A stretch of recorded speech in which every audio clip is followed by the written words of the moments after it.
Exploring the phrase, out there, a guide to understanding and using it. Hello everyone, and welcome back to our English language learning channel.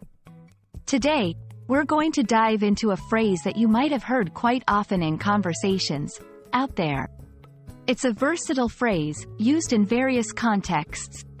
And we're here to unpack its meanings and uses to help you feel more confident in understanding and using it in your daily English conversations.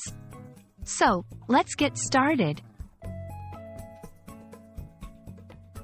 The phrase, out there, can be used in a very literal sense. When used this way, it refers to something being outside of a building or a space. For example, if someone says, "The cat is out there," they mean that the cat is outside. In this usage, out there is quite straightforward and easy to understand. It contrasts with being in here, which would mean inside the building or space. Out there can also be used in a more figurative sense. In this context, it refers to ideas, people, or things that are unusual, bold, or unconventional.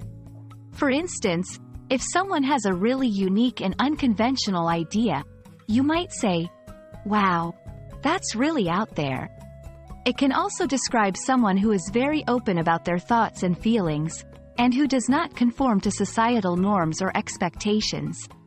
For example, he's really out there, always speaking his mind and doing things his own way. The phrase, out there, is also commonly used in popular culture and media.